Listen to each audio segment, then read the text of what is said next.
नमस्कार, स्वागत है एक बार फिर से अपने यूट्यूब चैनल टॉरिक ब्यूटी के राजपूत में। दोस्तों, आज हम बात करेंगे Uttar Pradesh special current affairs,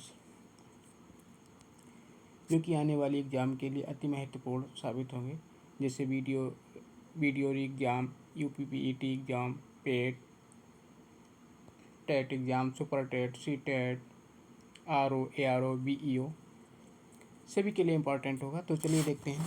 सबसे पहले शुरू करते हैं हम लोग। पहला क्वेश्चन है कि अप्रैल 2023 में सौराष्ट्र तमिल संगमम का आयोजन कहाँ पर किया गया? तो आंसर है हमारा ये गुजरात में किया गया है। तो देखते हैं सौराष्ट्र तमिल संगमम आयोजन अवधि 17 से 26 अप्रैल 2023। आयोजन स्थल गुजरात, सोमनाथ, द्वारका एवं स्टैच्यू ऑफ यूनिटी। महत्वपूर्ण बिंदु देखते हैं। यह कार्यक्रम एक भारत की भावना को बढ़ावा देगा। कई सदी पूर्व बड़ी संख्या में लोग सौराष्ट्र क्षेत्र से तमिलनाडु चले गए थे। इसे देखते हुए सौराष्ट्र तमिल संगमम ने सौराष्ट्र के तमिलों को अपनी जड़ों के साथ फिर से जुड़ने का एक अवसर प्रदान किया है। इस संगम में 3000 से अधिक सौराष्ट्र के तमिल एक विशेष ट्रेन से सोमनाथ आए थे। अगला क्वेश्चन है कि अप्रैल 2023 में संगठन में से संबंधित किसी ग्रामीण महिलाओं को पीछे नहीं छोड़ना अभियान किसके द्वारा शुभारंभ किया गया है? तो ये दीनदयाल अंत्योदय योजना राष्ट्रीय ग्रामीण आजीविका मिशन के तहत शुरू किया गया है। तो संगठन से समृद्धि किसी ग्रामीण महिला को पीछे नहीं छोड़ना ये अभियान का शुभारंभ है। इसका शुभारंभ तिथि 18 अप्रैल 2023 सुबह शुभारंभ करता है दीनदयाल अंत्योदय योजना राष्ट्रीय ग्रामीण आजीविका मिशन DNRLM। संबंधित मंत्रालय ग्रामीण विकास मंत्रालय से संबंधित है और अभियान अवधि है 18 अप्रैल 2023 से 30 जून 2023 तक। उद्देश्य इसका है पात्र ग्रामीण परिवारों की 10 करोड़ महिलाओं को एकत्रित करना, कमजोर और सीमांत ग्रामीण परिवारों को स्वयं सहायता समूह के अंतर्गत लाना, ताकि ऐसे कार्यक्रम के अंतर्गत किए जा रहे लाभों को उन्हें प्रदान किया जा सके। देखते हैं अगला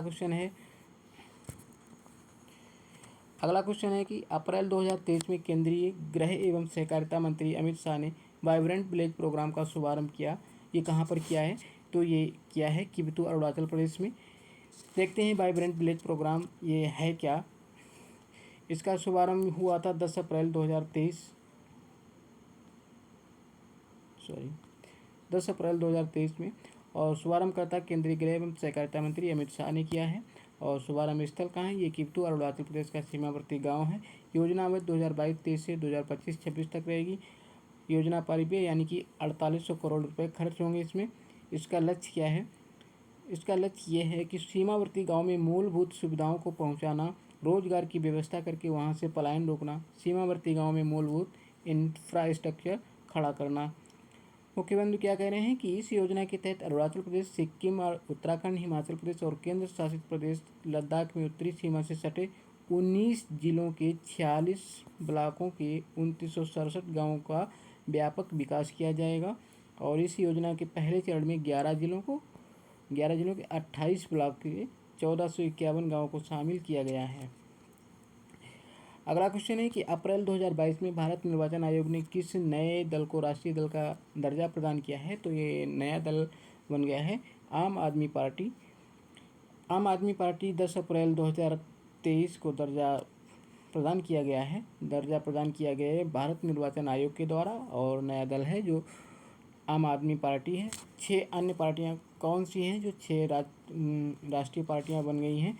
भारतीय राष्ट्रीय Congress INC, Bharatiya Janata party BJP, Bahujan Samaj party यानी BSP और भारतीय कम्युनिस्ट पार्टी मार्क्सवादी CPIM और नेशनल पीपल्स पार्टी NPP और आम आदमी पार्टी ऑफ। तो 6 राष्ट्रीय पार्टियां बन गई हैं। देखते हैं अन्य महत्वपूर्ण तथ्य क्या हैं कि भारत निर्वाचन आयोग ने अखिल भारतीय तृणमूल कांग्रेस AITMC और भारतीय कम्युनिस्ट पार्टी CPI तथा राष्ट्रवादी कांग्रेस पार्टी NCP से राष्ट्रीय दल का दर्जा वापस ले लिया है। 3 पार्टियों का राष्ट्रीय पार्टी का दर्जा जो है वो बाहर कर दिया गया, यानी कि राष्ट्रीय दल वापस ले लिया गया। राष्ट्रीय दल दर्जा के लिए मानदंड क्या है ये देखते हैं कि यदि कोई दल लोकसभा अथवा विधानसभा के आम चुनाव में 4 या अधिक राज्यों में वैध मतों का 6% मत प्राप्त करता है तथा इसके साथ वो किसी राज्य या राज्यों से लोकसभा में 4 सीटें प्राप्त कर लेता है, अथवा यदि कोई दल लोकसभा में 2% सीटों पर विजय प्राप्त करता है तथा ये सीटें उसे कम से कम 3 राज्यों से प्राप्त हुई हों। यानी कि अगला है कि यदि कोई दल कम से कम 4 राज्यों में राज्य स्तरीय दल का दर्जा प्राप्त करता है तो उसे राष्ट्रीय पार्टी घोषित किया जाता है। अप्रैल 2022 में जारी किए गए राज्य ऊर्जा दक्षता सूचकांक 2021-22 में शीर्ष स्थान किस राज्य ने प्राप्त किया है? तो वो किया है कर्नाटक ने। राज्य ऊर्जा दक्षता पुरस्कार सूचकांक 2021-22 क्या है? यह सूचकांक ऊर्जा क्षमता दक्षता ब्यूरो BEE द्वारा alliance for energy efficient economy के सहयोग से विकसित किया गया है। इस सूचकांक में वित्त वर्ष 2020-21 के लिए ऊर्जा दक्षता कार्यान्वयन में राज्यों और केंद्र शासित प्रदेशों को वार्षिक प्रगति का आकलन पेश किया गया है। जारीकर्ता तिथि 10 अप्रैल 2023 को। जारीकर्ता कौन है? विद्युत मंत्रालय भारत सरकार है। और वर्तमान संस्करण कौन सा है? चतुर्थ है। प्रथम संस्करण था 2018। शीर्ष स्थान कर्नाटक का है। और अब देखते हैं कौन रनर है, कितने अंक हैं और कौन सा राज्य फ्रंट रनर ये 60 अंक से अधिक है, वो है कर्नाटक, आंध्र प्रदेश, केरल और राजस्थान, तेलंगाना। अचीवर कौन है जो 50 से 60 नंबर के बीच में? वो है असम, हरियाणा और महाराष्ट्र, पंजाब। कंटेंडर कौन है जो 30 से 49.5 अंक हैं जिसके? वो चंडीगढ़, छत्तीसगढ़, दिल्ली, गुजरात, झारखंड, मध्य प्रदेश, उड़ीसा एवं उत्तर प्रदेश। यानी कंटेंडर में उत्तर प्रदेश भी आता है। और इसके बाद एस्पिरेंट हैं 30 से कम वाले हैं, वो अन्य राज्य जो बचे हैं तमिलनाडु, पश्चिम बंगाल, बिहार, उत्तराखंड, हिमाचल प्रदेश, गोवा, जम्मू कश्मीर, दादरा नगर हवेली, दमन दीव, पांडुचेरी, त्रिपुरा, सिक्किम, मेघालय, अंडमान निकोबार द्वीप समूह, अरुणाचल प्रदेश, मिजोरम, मणिपुर, नागालैंड, लक्षद्वीप और लद्दाख। ये एस्पिरेंट हैं जो 30 से कम वाले हैं। ठीक है, अगला क्वेश्चन है उत्तर प्रदेश ने 49 अंक प्राप्त किया है तथा ये कंटेंडर की श्रेणी में शामिल है। तेलंगाना और आंध्र प्रदेश ने अपने प्रदर्शन में सर्वाधिक सुधार प्रदर्शित किया है। नेक्स्ट क्वेश्चन है कि अप्रैल 2023 में इंडिया जस्टिस रिपोर्ट 2023 जारी की गई। इस रिपोर्ट में बड़े राज्यों की श्रेणी में शीर्ष स्थान किस राज्य ने प्राप्त किया है? तो वो कर्नाटक ने प्राप्त किया है इंडिया जस्टिस रिपोर्ट 2023 में। इस रिपोर्ट के माध्यम से भारतीय राज्यों को न्याय तक उनकी पहुंच की क्षमता के अनुसार रैंक प्रदान की जाती है और जारी की थी 4 अप्रैल 2023 को जारी किया गया था। जारीकर्ता कौन है? टाटा ट्रस्ट यानी centre for social justice Commonwealth human right initiative के सहयोग से। संस्करण कौन सा है? तीसरा है। प्रथम संस्करण 2019 में हुआ था और संकेतकों की संख्या कितनी है? 102। रिपोर्ट में राज्यों की श्रेणियाँ बड़े एवं मध्यम आकार के राज्य कुल 18 हैं और छोटे राज्य 7 हैं। बड़े राज्य शीर्ष स्थान प्राप्त करता है कर्नाटक है जिसका 6.38 अंक हैं और बड़े राज्य में अंतिम स्थान प्राप्त करता है उत्तर प्रदेश का है जिसका 3.78 अंक हैं। बड़े राज्यों में शीर्ष 3 राज्य कर्नाटक, तमिलनाडु और तेलंगाना हैं। बड़े राज्यों में अंतिम 3 राज्य बिहार और पश्चिम बंगाल और लास्ट में उत्तर प्रदेश है। बड़े राज्यों की श्रेणी में शीर्ष स्थान प्राप्त सिक्किम जिसके 5 अंक हैं और छोटे राज्यों की गोवा है। अगला क्वेश्चन है कि मार्च 2023 में जारी नागालैंड विधानसभा चुनाव में परिणामों में सबसे अधिक सीटें किस दल ने प्राप्त की हैं? तो वो नेशनल डेमोक्रेटिक प्रोग्रेसिव पार्टी ने की हैं। मतदान हुआ था 27 फरवरी को और मतगणना हुई थी 2 मार्च को। सीटों की कुल संख्या कितनी है? वो है 60। नेशनल डेमोक्रेटिक प्रोग्रेसिव पार्टी ने 25 सीटें जीती हैं और इनका प्राप्त मत कितना है? वो 32.22 है। भारतीय जनता पार्टी ने 12 सीटें जीती हैं और नेशनल कांग्रेस पार्टी ने 7, नेशन पीपल्स पार्टी ने 5 और लोक जनशक्ति ने 2, नागा पीपल्स फ्रंट ने 2, रिपब्लिक पार्टी ऑफ इंडिया 2 और जनता दल ने 1 और स्वतंत्र ने 4 सीटें जीती हैं। कुल 60 सीटें। नागालैंड विधानसभा की 60 सीटों में से 59 सीटों का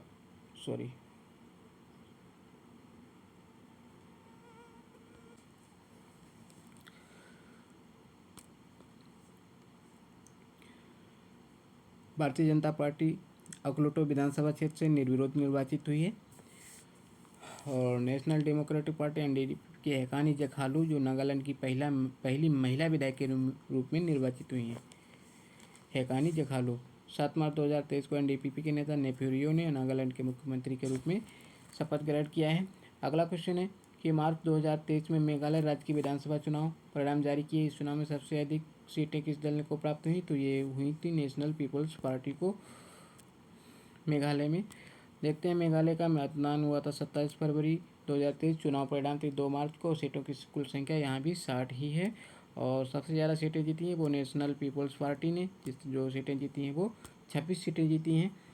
और यूनाइटेड डेमोक्रेटिक पार्टी ने 11 जीती हैं। भारतीय राष्ट्रीय कांग्रेस ने 5 सीटें और ऑल इंडिया तृणमूल कांग्रेस ने 5 सीटें।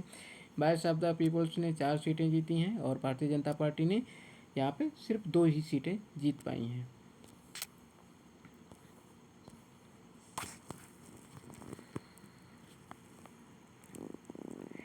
HDFCDP ने 2 सीटें और पीपल्स डेमोक्रेटिक फ्रंट ने 2, स्वतंत्र 2, कुल 59 सीटें, यानी कि यहाँ भी 59 सीटें कुल मतदान हुआ। 55 सीटें अनुसूचित जातियों के लिए आरक्षित हैं। और मेघालय में कुल 59 विधानसभा सभी क्षेत्रों में चुनाव संपन्न कराया गया। इस चुनाव में कोनराड के संगमा नेतृत्व वाले नेशनल पीपल्स पार्टी एनपीपी ने सबसे अधिक 26 सीटें प्राप्त की हैं और 7 मार्च 2023 को कोनराड के संगमा ने लगातार दूसरी बार मुख्यमंत्री पद की शपथ ग्रहण की है। इसके बाद में अगला है कि मार्च 2023 में नई दिल्ली में रायसीना डायलॉग का आयोजन किया गया। इसका सम्मेलन मुख्य अतिथि कौन थी? तो इसके सम्मेलन के मुख्य अतिथि थे जॉर्जिया मेलोनी। रायसीना डायलॉग भू राजनीति और भू रणनीति पर भारत का प्रमुख सम्मेलन है और आयोजन ये 2 से 4 मार्च 2023 को हुआ था, नई दिल्ली में हुआ था। आयोजनकर्ता विदेश मंत्रालय द्वारा ऑब्जर्वर रिसर्च फाउंडेशन के सहयोग से। संस्करण कौन सा था? ये 8वां था। और प्रथम संस्करण कब था? ये 2016 में था। थीम क्या थी इसकी? तो provocation, uncertainty, turbulence, live house in the Tempest. मुख्य अतिथि इसकी इटली की प्रधानमंत्री जॉर्जिया मेलोनी थी इसकी। अगला क्वेश्चन है मार्च 2023 में त्रिपुरा विधानसभा के चुनाव में परिणाम जारी किए गए। तो इस विधानसभा चुनाव में भारतीय जनता पार्टी ने कितनी सीटें प्राप्त की हैं? तो भारतीय जनता पार्टी ने 32 सीटें प्राप्त की हैं। यहाँ भी 60 सीटों पर मतदान हुआ था। 32 बीजेपी ने जीती हैं और त्रिपुरा मोटा पार्टी ने 13 और कम्युनिस्ट पार्टी ऑफ इंडिया ने 11 सीटें जीती हैं। भारतीय राष्ट्रीय कांग्रेस ने 3 सीटें जीती हैं और indigenous peoples front of Tripura ने 1 सीट जीती है। त्रिपुरा विधानसभा की 60 सीटों में से 10 सीटें अनुसूचित जातियों तथा 20 सीटें अनुसूचित जनजातियों के लिए आरक्षित हैं। और 2023 को भाजपा नेता मणिक साहा ने दूसरी बार त्रिपुरा के मुख्यमंत्री पद की शपथ ग्रहण की है। अगला क्वेश्चन आता है कि मार्च 2023 में उच्चतम न्यायालय द्वारा दिए गए निर्णय के अनुसार मुख्य निर्वाचन आयुक्त एवं अन्य निर्वाचन आयुक्तों की नियुक्ति के लिए गठित समिति में कौन शामिल नहीं होगा? तो उसमें शामिल नहीं होगा गृह मंत्री।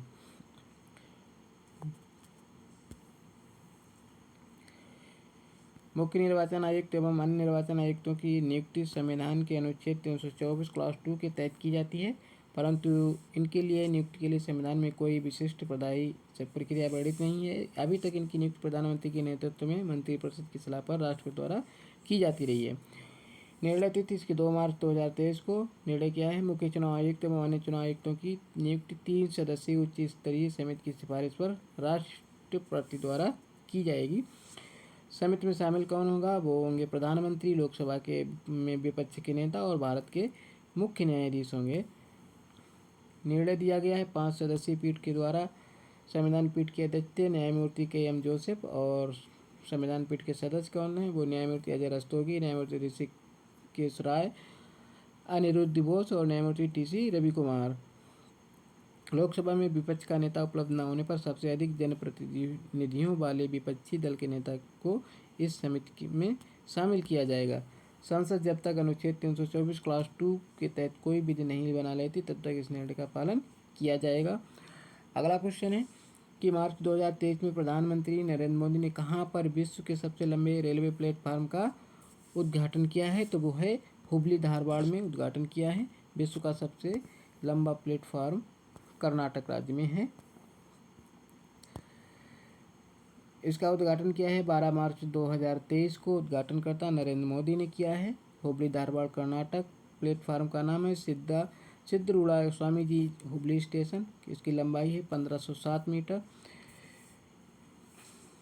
इस अवसर पर प्रधानमंत्री नरेंद्र मोदी ने IIT धारवाड़ को राष्ट्र को समर्पित किया है। और जनवरी 2023 में सिद्धारूढ़ा स्वामी जी हुबली स्टेशन को Guinness book of world record के द्वारा विश्व के सबसे लंबे रेलवे प्लेटफार्म का दर्जा प्रदान किया गया है। अब इससे पहले गोरखपुर प्लेटफार्म की जो लंबाई थी वो 1366.33 मीटर थी। विश्व का सबसे लंबा रेलवे प्लेटफार्म था। अगला क्वेश्चन है कि जनवरी 2023 में भारत का पहला संविधान साक्षर जिला किसे घोषित किया गया है? तो ये कोल्लम को किया गया है। देखते हैं कोल्लम कहाँ है। तो कोल्लम ये केरल का जिला है। 14 जनवरी 2023 को घोषणाकर्ता इसके केरल के मुख्यमंत्री पिनराई विजयन हैं। और भारत का पहला संविधान साक्षर जिला कोल्लम केरल।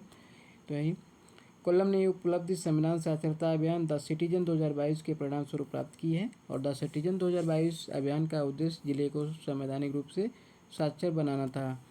अगला क्वेश्चन है कि जनवरी 2023 में देश का पहला पूर्ण डिजिटल बैंकिंग राज्य किसे घोषित किया गया है? तो ये केरल को घोषित किया गया है। देश का पहला पूर्ण डिजिटल बैंकिंग राज्य केरल है। घोषणा तिथि इसकी 7 जनवरी 2023 को हुई थी। केरल के मुख्यमंत्री पिनराई विजयन ने इसकी घोषणा की थी। और केरल राज्य में सभी पात्र 3.76 करोड़ खातों में कम से कम एक सेवा या उत्पाद डिजिटल रूप में उपलब्ध है।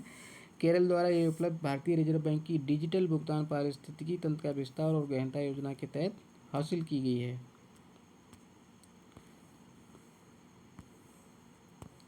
अगला क्वेश्चन है मार्च 2023 में यूरोपीय आयोग ने किस भारतीय उत्पाद को संरक्षित भौगोलिक संकेतक PGI का दर्जा प्रदान किया है? तो वो किया है कांगड़ा चाय को।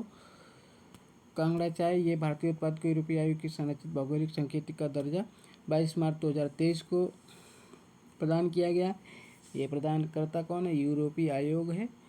और कांगड़ा चाय हिमाचल प्रदेश के कांगड़ा जिले में उगाई जाती है। कांगड़ा चाय को वर्ष 2005 में GI टैग प्रदान किया गया था। अगला क्वेश्चन है कि 31 मार्च 2023 को कुल कितने उत्पादों को GI टैग प्रदान किया गया है? तो ये 33 उत्पादों को GI टैग प्रदान किया गया था 31 मार्च 2023 को। सबसे ज़्यादा उत्पाद थे वो उत्तर प्रदेश के थे, यानी कि 10 उत्पाद उत्तर प्रदेश के थे, जो हैं बनारसी पान है, रामनगर भंटा बैंगन है, बनारस का लंगड़ा आम है, हाथरस की हींग है, आदमचीनी चावल है, अलीगढ़ का ताला है और प्रतापगढ़ का आंवला, नगीना लकड़ी शिल्प और बखीरा के पीतल के बर्तन हैं। बिहार से एक मरचा चावल को GI टैग दिया गया। मध्य प्रदेश से एक रीवा का सुंदरजा आम को GI टैग दिया गया। लद्दाख का लद्दाख गसकोस लकड़ी पर नक्काशी को। और छत्तीसगढ़ में नागरी दुबराज चावल को GI टैग दिया गया है। और तमिलनाडु में मनप्पराई मोरक्कू कुबम पनीर थ्राचाई अंगूर जो है, मार्तंड शहद है और ऊटी वर्की है। इसके बाद में मना मदुराई की मिट्टी के बर्तन है और सलेम साबूदाना है। ये तमिलनाडु में 6 यानी कि कुल 33 GI टैग दिए गए थे। अगला क्वेश्चन आता है, अभी इसी में है, यानी कि 11 तमिलनाडु में 11 और उत्तर प्रदेश में 10 और जम्मू कश्मीर में 8 GI टैग दिए गए हैं। भारत में GI टैग पंजीकरण का विनियमन वस्तुओं के भौगोलिक संकेतक पंजीकरण अधिनियम 1999 के तहत किया जाता है। अगला क्वेश्चन है कि फरवरी 2023 में क्षेत्रीय भाषा में निर्णय प्रकाशित करने वाला देश का पहला उच्च न्यायालय कौन बना है? तो वो पहला उच्च न्यायालय है वो केरल उच्च न्यायालय है। क्षेत्रीय भाषा में निर्णय प्रकाशित करने वाला देश का पहला उच्च न्यायालय केरल उच्च न्यायालय। केरल की क्षेत्रीय भाषा है मलयालम। और निर्णय प्रदान करता केरल उच्च न्यायालय के मुख्य न्यायाधीश S मणिकुमार और न्यायमूर्ति साजी पी चाली। हाल ही में भारत के मुख्य न्यायाधीश DY चंद्रचूड़ ने द्वारा सर्वोच्च न्यायालय और उच्च न्यायालय को क्षेत्रीय भाषा में निर्णयों को प्रकाशित करने पर जोर दिया गया है। और न्यायालय के निर्णयों को क्षेत्रीय भाषा में अनुवादित करने के लिए न्यायमूर्ति अभय ओका की अध्यक्षता में एक समिति का गठन किया गया है। अगला क्वेश्चन आता है कि जनवरी 2023 में कौन सा जिला 5G तकनीक लागू करने वाला देश का पहला आकांक्षी जिला बन गया है? तो वो बन गया है विदिशा, जो कि मध्य प्रदेश में स्थित है।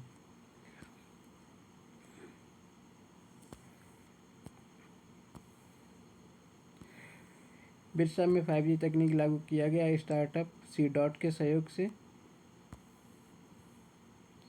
और मध्य प्रदेश में आकांक्षी जिलों की संख्या 8 है। और प्रधानमंत्री नरेंद्र मोदी ने 7 जनवरी 2023 को देश के 500 ब्लॉकों के विकास के लिए आकांक्षी ब्लॉक कार्यक्रम का शुभारंभ किया है। मोदी ने जनवरी 2018 में आकांक्षी जिला कार्यक्रम का शुभारंभ किया था। भारत में कुल 112 आकांक्षी जिले हैं। उत्तर प्रदेश में कुल 8 आकांक्षी जिले हैं, जिनमें से बहराइच, बलरामपुर, चंदौली, चित्रकूट, फतेहपुर, श्रावस्ती, सिद्धार्थनगर और सोनभद्र शामिल हैं। इसके बाद में अगला क्वेश्चन है कि जनवरी 2023 में कौन सा जिला अपने सभी जनजातीय लोगों को बुनियादी दस्तावेज प्रदान करने वाला देश का पहला जिला बन गया है? तो वो वायनाड है, जो कि केरल राज्य में है। अगला क्वेश्चन इसके बाद में वायनाड केरल में है। आधार कार्ड, राशन कार्ड, चुनाव पहचान पत्र, जन्म प्रमाण पत्र, मृत्यु प्रमाण पत्र, बैंक खाता, स्वास्थ्य बीमा आदि इसमें दस्तावेज प्रदान किए जाते हैं। महत्वपूर्ण तथ्य है कि प्रदान किए गए दस्तावेजों को डिजिटल रूप में डिजिलॉकर में रखा गया है। वायनाड जिला प्रशासन ने यह उपलब्धि अक्षय बिंग campaign for document digitization ABCD के अभियान के तहत किया है। नेक्स्ट क्वेश्चन है, जनवरी 2023 में 26वें राष्ट्रीय युवा महोत्सव का आयोजन कहाँ किया गया? तो वो हुबली कर्नाटक में किया गया है। 12 से 16 जनवरी 2023 तक हुबली जिला धारवाड़ कर्नाटक में। और उद्घाटनकर्ता नरेंद्र मोदी, भारत के प्रधानमंत्री। थीम थी विकसित युवा विकसित भारत और संस्करण ये 26वां था। समापन सत्र का संबोधन अनुराग ठाकुर, केंद्रीय खेल एवं युवा मामलों के मंत्री ने किया था। अन्य महत्वपूर्ण तथ्य क्या है कि स्वामी विवेकानंद की जयंती पर 12 जनवरी को प्रतिवर्ष राष्ट्रीय युवा दिवस के रूप में मनाया जाता है। इसके बाद में अगला क्वेश्चन आएगा कि किस देश के राष्ट्रपति को गणतंत्र दिवस समारोह 2023 के अवसर पर मुख्य अतिथि के रूप में आमंत्रित किया गया है? तो वो मिस्र के राष्ट्रपति अब्दुल फतेह अल सीसी। मिस्र के राष्ट्रपति अब्दुल फतेह अल सीसी 26 जनवरी 2023 को आयोजित होने वाले गणतंत्र दिवस समारोह के मुख्य अतिथि थे। यह पहला अवसर था जब मिस्र के राष्ट्रपति भारत के गणतंत्र दिवस में मुख्य अतिथि थे। वर्ष 2021 और 22 में गणतंत्र दिवस समारोह में कोविड-19 महामारी के कारण किसी भी को मुख्य अतिथि के रूप में आमंत्रित नहीं किया गया था। और बीच में गणतंत्र दिवस के समारोह में ब्राज़ील के राष्ट्रपति जायर बोल्सोनारो मुख्य अतिथि थे। 22 में भारत के मिस्र ने अपने राजनयिक संबंध की 75वीं वर्षगांठ मनाया है। और अध्यक्षता में होने वाली G20 सम्मेलन में मिस्र को विशिष्ट अतिथि देश के रूप में आमंत्रित किया है। अगला क्वेश्चन है कि जनवरी 2023 में प्रधानमंत्री नरेंद्र मोदी ने कहाँ पर विश्व के सबसे लंबे रिवर क्रूज MV गंगा विलास को झंडी दिखाकर रवाना किया?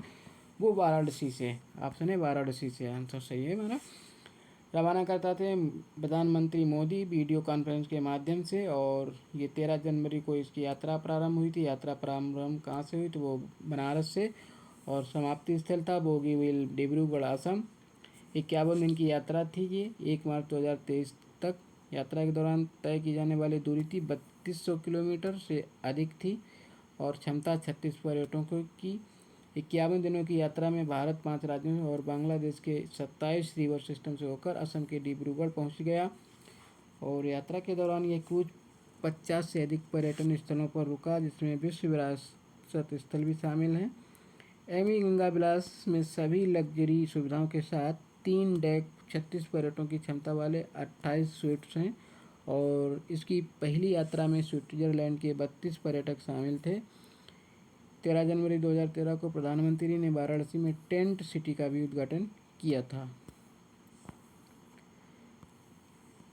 अगला क्वेश्चन है, जनवरी 2023 में प्रवासी भारतीय दिवस सम्मेलन का आयोजन कहाँ पर किया गया? तो वो इंदौर में किया गया था। 8 से 10 जनवरी 2023 के बीच आयोजन करता थे विदेश मंत्रालय, भारत सरकार एवं मध्य प्रदेश सरकार। आयोजन स्थल इंदौर, मध्य प्रदेश। और थीम थी इसकी कि प्रवासी अमृतकाल में भारत की प्रगति के विश्वसनीय भागीदार, यानी कि diaspora reliable partners for India's progress in Amritkaal. मुख्य अतिथि कौन थे? तो वो डॉक्टर मोहम्मद इरफान अली, जो गुयाना के राष्ट्रपति थे। और सम्मानित अतिथि थे जनेटा मैक्सनेनहास, ऑस्ट्रेलियन संसद सदस्य। विशेष सम्मानित अतिथि चंद्रिका प्रसाद संतोखी, जो सूरीनाम गणराज्य के राष्ट्रपति हैं। और भागीदार इसमें लगभग 70 देशों के 3500 से अधिक प्रवासी ने भाग लिया। सम्मेलन के पहले दिन 8 जनवरी यानी युवा प्रवासी भारतीय दिवस का आयोजन किया गया, जिसका मुख्य विषय नवाचार और प्रौद्योगिकी में प्रवासी युवाओं की भूमिका थी। मोदी ने 9 जनवरी 2023 को प्रवासी भारतीय दिवस सम्मेलन का उद्घाटन किया। भारत की स्वतंत्रता में प्रवासी स्वतंत्रता सेनानियों के योगदान को प्रदर्शित करने के लिए प्रधानमंत्री मोदी ने आज़ादी का अमृत महोत्सव, भारतीय स्वतंत्रता संग्राम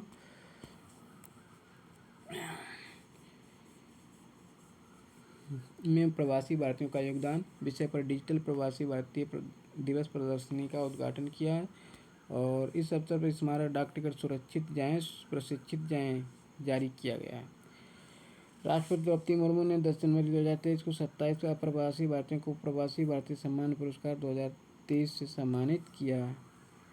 यानी कि 9 जनवरी 1915 में महात्मा गांधी दक्षिण अफ्रीका से भारत वापस आए थे। इस दिन को चिन्हित करने के लिए वर्ष 2003 से प्रवासी भारतीय दिवस सम्मेलन की शुरुआत की गई और ये 9 जनवरी 2023 को नई दिल्ली में आयोजित किया गया।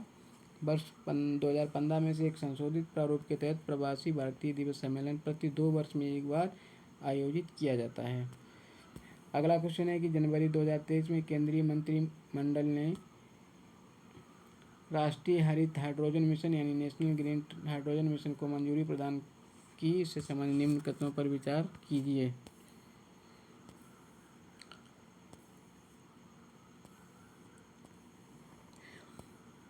इस मिशन का प्रारंभिक परिव्यय 19,744 करोड़ रुपए है। इससे प्रतिवर्ष कम से कम 5 मिलियन मीट्रिक टन की हरित हाइड्रोजन उत्पादन क्षमता का विकास होगा।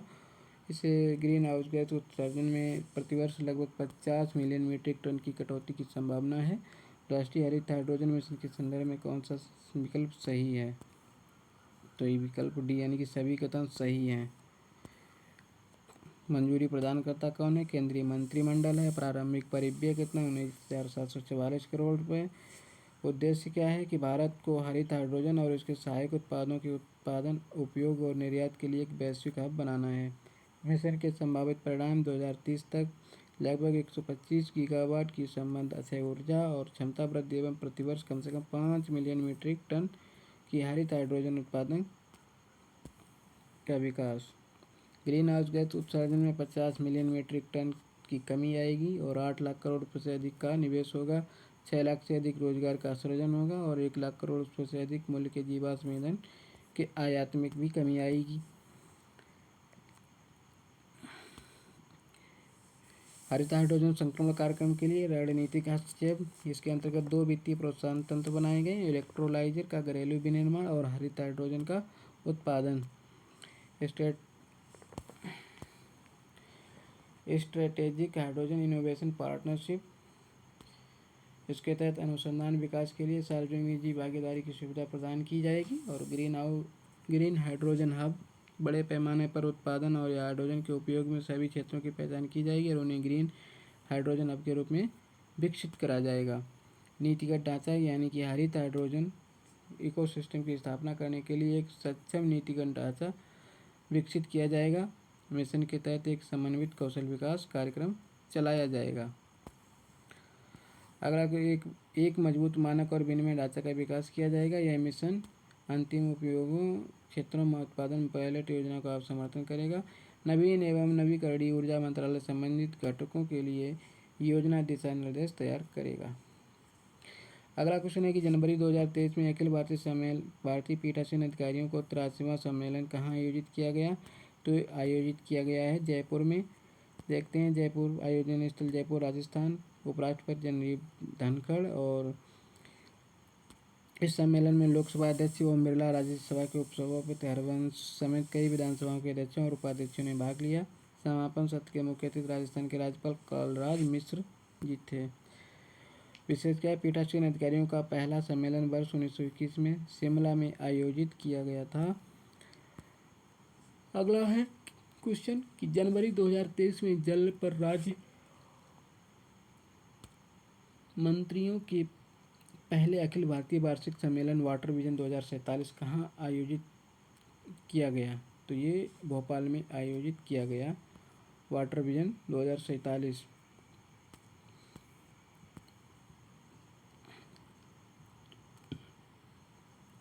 जल शक्ति मंत्रालय भारत सरकार द्वारा आयोजित किया जाता है। आयोजन स्थल भोपाल मध्य प्रदेश में।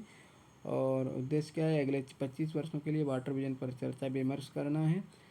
सम्मेलन के दौरान 2047 के लिए विभिन्न चुनौतियां और लक्ष्यों पर एक पूर्ण सत्र और 5 विषयगत सत्र आयोजित किए गए। इस सम्मेलन के सम्मान में सभी राज्यों में वाटर विजन पार्क स्थापित करने का प्रस्ताव रखा गया है। अगला क्वेश्चन है कि जनवरी 2023 में किस रेलवे स्टेशन को भारतीय खाद्य संरक्षा एवं मानक प्राधिकरण द्वारा 5 स्टार रेटिंग प्रमाणन के साथ ईट राइट स्टेशन सम्मानित किया गया? तो वो सम्मानित किया Varanasi cantt railway station Varanasi. Star rating प्रमाणन के साथ ईट राइट स्टेशन सम्मान 5 जनवरी 2023 को सम्मान करता है भारतीय खाद्य संरक्षा एवं मानक प्राधिकरण। सम्मानित station Varanasi cantt railway station है। और स्टार प्रमाणीकरण वाले अन्य स्टेशन है वो आनंद विहार टर्मिनल है railway station Delhi, Chhatrapati Shivaji terminus Mumbai central railway station, Mumbai Vadodara railway station, Chandigarh railway station, Bhopal railway station आदि हैं। ईट राइट स्टेशन प्रमाण उन रेलवे स्टेशन को प्रदान किया जाता है जो यात्रियों को सुरक्षित और पौष्टिक भोजन प्रदान करने के लिए मानदंड स्थापित करते हैं। 5 स्टार रेटिंग यात्रियों को सुरक्षित और स्वच्छ भोजन उपलब्ध कराने के लिए स्टेशन द्वारा पूर्ण अनुपालन का संकेत है। Prayagraj junction railway station Uttar Pradesh का पहला ईट राइट स्टेशन है। नेक्स्ट क्वेश्चन है कि जनवरी 2023 में राष्ट्रीय जीनोम संपादन एवं प्रशिक्षण केंद्र का उद्घाटन कहाँ पर किया गया? तो वो मोहाली में चंडीगढ़ में किया गया था। और राष्ट्रीय जीनोम उत्पादन संरक्षण केंद्र ये डॉक्टर जितेंद्र सिंह केंद्रीय विज्ञान और प्रौद्योगिकी राज्य मंत्री स्वतंत्र प्रभार इसके उद्घाटन करता है। उद्घाटन स्थल मोहाली पंजाब राष्ट्रीय कृषि खाद्य जैव प्रौद्योगिकी संस्थान परिसर में। कार्य इसका होगा क्षेत्रीय जरूरतों को पूरा करने के लिए क्रिस्पर-कैस सहित विभिन्न जीनोम संपादन विधियों का अनुकूलित करना, युवा शोधकर्ताओं के प्रशिक्षण और मार्गदर्शन प्रदान करना। इस अवसर पर डॉक्टर जितेंद्र सिंह ने खाद्य और पोषण सुरक्षा 2023 पर 4 दिवसीय अंतर्राष्ट्रीय आईफेंस का भी उद्घाटन किया। अगला क्वेश्चन है कि जनवरी 2023 में भारत के सबसे बड़े हॉकी स्टेडियम का उद्घाटन कहाँ पर किया गया? तो ये राउरकेला में किया गया उड़ीसा में। मुख्यमंत्री नवीन पटनायक ने। और स्टेडियम का नाम बिरसा मुंडा अंतर्राष्ट्रीय हॉकी स्टेडियम। निर्माण की लागत है 261 करोड़ रुपए और दर्शक क्षमता है 20,000 से अधिक की। ओडिशा औद्योगिक अवसंरचना विकास निगम निर्माण करता है इसके। ओडिशा में 13 जनवरी 2023 से FIH पुरुष हॉकी विश्व कप 2023 का आयोजन किया गया और कुल 44 मैचों में से 20 मैचों का आयोजन इस स्टेडियम तथा शेष 5 मैचों का आयोजन कलिंगा स्टेडियम भुवनेश्वर में किया गया। अगला क्वेश्चन है कि जनवरी 2023 में राष्ट्रपति द्रौपदी मुर्मू ने कहाँ पर एक संविधान उद्यान का उद्घाटन किया है? तो वो राजभवन जयपुर में किया है। राष्ट्रपति ने राजभवन में मयूर स्तंभ राष्ट्रीय ध्वज पोस्ट का भी उद्घाटन किया। उन्होंने महात्मा गांधी और महाराणा प्रताप की प्रतिमा का भी अनावरण किया है। अगला क्वेश्चन है कि जनवरी 2023 में भारत की पहली में हरित हाइड्रोजन मिश्रण परियोजना किसके द्वारा प्रारंभ की गई? तो ये NTPC के द्वारा प्रारंभ की गई है। कवास टाउनशिप सूरत के pipe natural gas PNG network में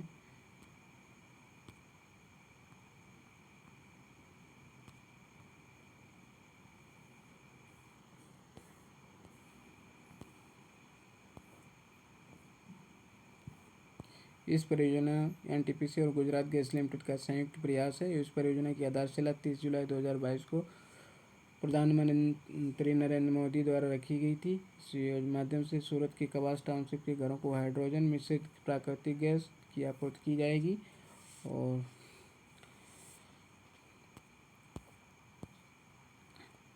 अगला दिसंबर 2022 में केंद्रीय गृह मंत्री अमित शाह ने कर्नाटक के किस स्थान पर दुग्ध प्रसंस्करण हेतु मेगा डेयरी का उद्घाटन किया? तो यह मांड्या में किया है।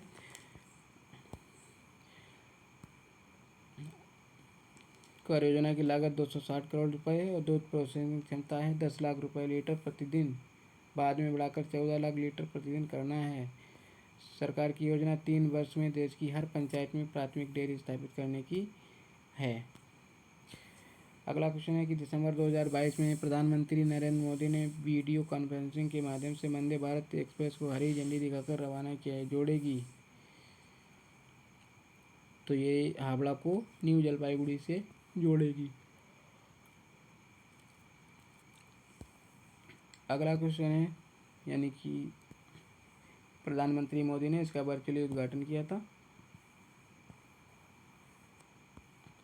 यह ट्रेन हावड़ा को न्यू जलपाईगुड़ी से जोड़ेगी। ये 7वीं वंदे भारत एक्सप्रेस ट्रेन है। यह ट्रेन मालदा टाउन, बारसोई और किशनगंज स्टेशनों के बीच रुकेगी।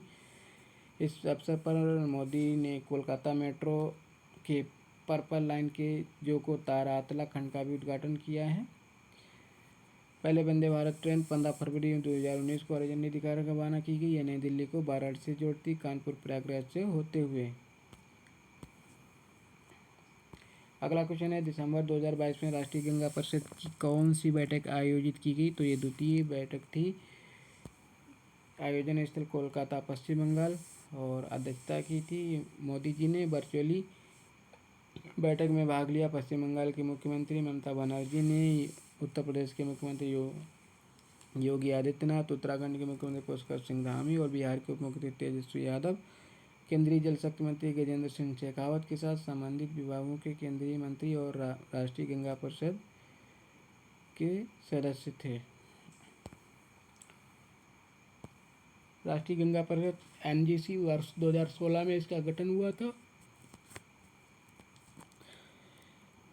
अध्यक्ष थे इसके प्रधानमंत्री अध्यक्ष हैं और उपाध्यक्ष केंद्रीय जल शक्ति मंत्री और सदस्य हैं इसके उत्तराखंड, यूपी, बिहार, झारखंड एवं पश्चिम बंगाल के मुख्यमंत्री। अगला क्वेश्चन है कि दिसंबर 2022 में सड़क परिवहन और राजमार्ग मंत्रालय द्वारा जारी वार्षिक रिपोर्ट भारत में सड़क दुर्घटनाएं 2021 के अनुसार वर्ष 2021 में सड़क दुर्घटनाओं में जान गंवाने वाले लोगों की कुल संख्या कितनी है? तो 1,53,972 है।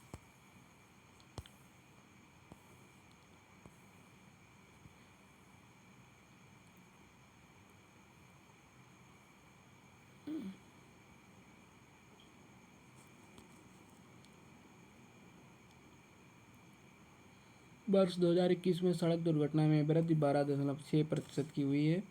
अगला क्वेश्चन है दिसंबर 2022 में प्रधानमंत्री की आर्थिक सलाहकार परिषद EACPM द्वारा जारी सामाजिक प्रगति सूचकांक के संबंध में विचार कीजिए। तो ठीक है, विचार कीजिए। तो इसका आंसर डी यानी कि सभी सही है। अब देखते हैं राज्यों और जिलों के लिए सामाजिक प्रगति सूचकांक SPI जारीकर्ता कौन है? प्रधानमंत्री की आर्थिक सलाहकार परिषद रिपोर्ट तैयार करता है। प्रधानमंत्री की आर्थिक सलाहकार परिषद ने प्रतिस्पर्धात्मक और सामाजिक प्रगति अनिवार्यता संस्थान के साथ मिलकर करता है। सूचकांक में शामिल राज्य तथा केंद्र शासित प्रदेश जिले 36 राज्य तथा 707 जिले हैं। सूचकांक तैयार किया गया है 3 आयामों में, 12 घटकों में तथा 89 संकेतकों में एवं 49 संकेतकों में यानी कि जिला स्तर के आधार पर। अगला क्वेश्चन इसी में है कुछ बुनियादी मानव आवश्यकताएं कल्याण की नींव। ये 3 आयाम है सूचकांक के और अवसर अपॉर्चुनिटी। सूचकांक के लिए प्रयुक्त स्तर SPI स्कोर के आधार पर राज्यों और जिलों को सामाजिक प्रगति के 6 स्तरों के तहत रैंक किया जाता है।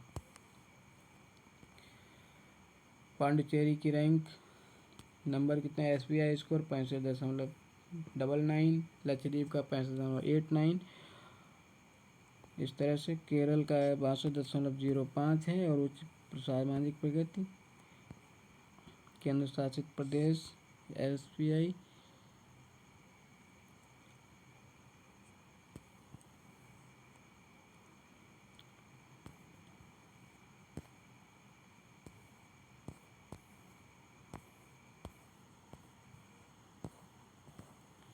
अगला क्वेश्चन है कि सूचकांक में सबसे अच्छा प्रदर्शन करने वाले 3 जिले क्रमशः आइजोल, सोलन एवं शिमला।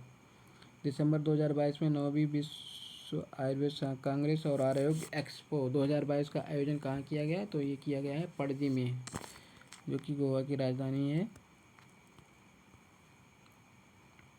आयुर्वेद क्षेत्र को मजबूत करने इसके भविष्य की कल्पना करने और आयुर्वेदिक वाणिज्य को बढ़ावा देने के लिए पेशेवरों तथा उपभोक्ताओं के बीच बातचीत की सुविधा प्रदान करने हेतु विभिन्न हितधारकों के लिए वैश्विक मंच प्रदान किया गया है। उद्घाटन किया है प्रधानमंत्री के द्वारा 3 राष्ट्रीय आयुष संस्थानों का और अखिल भारतीय आयुर्वेद संस्थान यानी कि AIIA गोवा, राष्ट्रीय यूनानी चिकित्सा संस्थान NIUM गाजियाबाद और राष्ट्रीय होम्योपैथी संस्थान दिल्ली। मूल विषय क्या है? Ayurveda for one health. प्रथम विश्व आयुर्वेद कांग्रेस वर्ष 2002 में कोच्चि। इसके उद्घाटनकर्ता समारोह मंत्री श्रीपाद नाइक, गोवा के मुख्यमंत्री प्रमोद सावंत और आयुष मंत्रालय के सचिव वैद्य राजेश कोटचा शामिल हुए। हाल ही में संपन्न गुजरात विधानसभा चुनाव 2022 में भारतीय जनता पार्टी को कुल कितनी सीटें प्राप्त हुई थी? तो 156 सीटें गुजरात की विधानसभा चुनाव में प्राप्त हुई हैं। कुल मतदान 64.33 और विधानसभा सीटें 182 हैं। राष्ट्रीय पार्टी जैसा कि बता ही चुके हैं, BJP, BSP, आम आदमी और ISP और निर्दलीय ये चुनाव परिणाम है इसके। 156 जीती हैं BJP ने और 17 जीती हैं राष्ट्रीय कांग्रेस ने।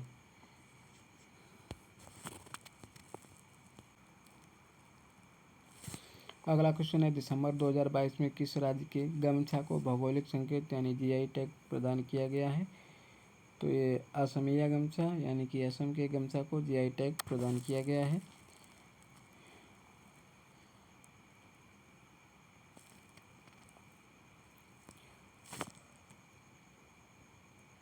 दिसंबर 2022 को असमिया गमछा तेलंगाना के तंदूर रेड, ग्राम लद्दाख, शिकारपुर, खुबानी, महाराष्ट्र के अलीबाग की सफ़ेद प्याज समेत कुल 9 वस्तुओं को GI टैग प्रदान किया गया है।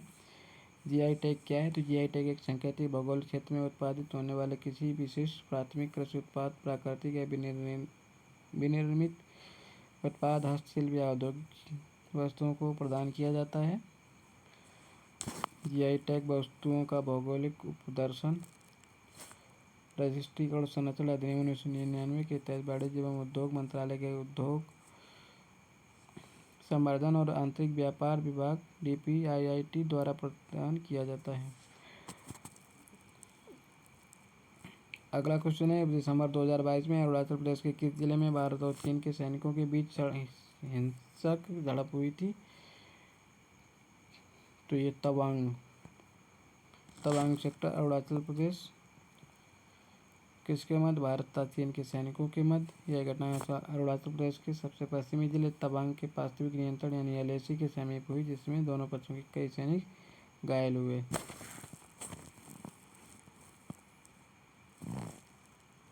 अगला क्वेश्चन है, नवंबर 2022 में 14वां भारत अंतर्राष्ट्रीय व्यापार मेला नई दिल्ली के प्रगति के मैदान में आयोजित किया गया। इस मेले का फोकस कौन सा राज्य रहा?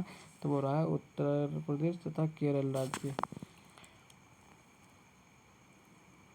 अगला है, नवंबर 2022 में प्रधानमंत्री नरेंद्र मोदी ने श्री नाड प्रभु केम्पेगौड़ा की कांस्य प्रतिमा का अनावरण कहाँ किया? तो ये बेंगलुरु में किया है।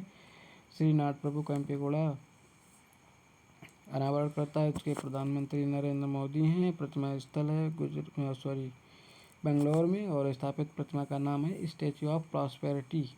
प्रतिमा की ऊंचाई 100 फीट है। और अन्य महत्वपूर्ण तथ्य यानी केम्पेगौड़ा 1510 से 1569 विजयनगर साम्राज्य के अंतर्गत शासक थे। अगला क्वेश्चन है,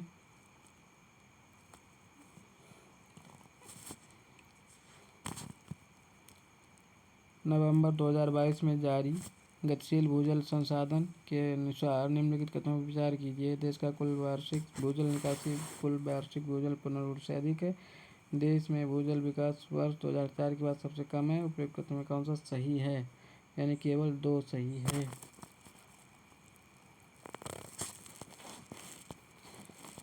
अगला क्वेश्चन है, गतिशील भूजल संसाधन आकलन रिपोर्ट 2022 जारी की 9 जनवरी 2022 को। जारीकर्ता कौन है? केंद्रीय जल शक्ति मंत्री गजेंद्र सिंह शेखावत हैं और रिपोर्ट तैयार की गई केंद्रीय भूजल बोर्ड और राज्यों के भूजल विभागों द्वारा संयुक्त रूप से। प्रदेश का कुल वार्षिक भूजल पुनर्भरण 443.6 बिलियन।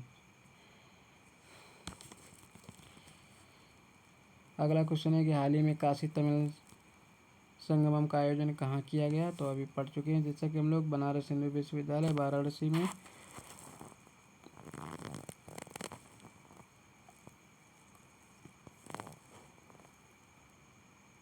अगला क्वेश्चन, नवंबर 2022 में तमिलनाडु में भारत के पहले मल्टी मॉडल लॉजिस्टिक पार्क के लिए कार्य का आवंटन किया गया। इसे बनाने का प्रोजेक्ट किसे आवंटित किया गया है, तो सही आंसर रिलायंस इंडस्ट्रीज लिमिटेड को। भारत का पहला multi modal logistic park Chennai Tamil Nadu में, और पार्क का क्षेत्रफल 184.27 करोड़ और पार्क की कुल लागत है 1424 करोड़ रुपए। पहला चरण पूरा होने की उम्मीद है, अगले 2 वर्षों में पूरा हो जाएगा। अगला क्वेश्चन, नवंबर 2022 में किस मंत्रालय ने देश का पहला हरित पत्तन और पोत परिवहन के लिए राष्ट्रीय उत्कृष्टता केंद्र शुभारंभ किया है? वो किया है पत्तन, पोत परिवहन और जल मार्ग मंत्रालय के द्वारा। अगला क्वेश्चन है,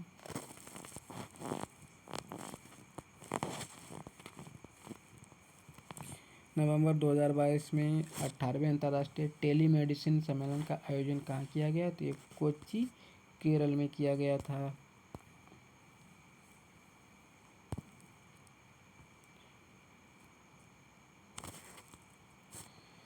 आयोजन अवधि 10 से 12 नवंबर 2022।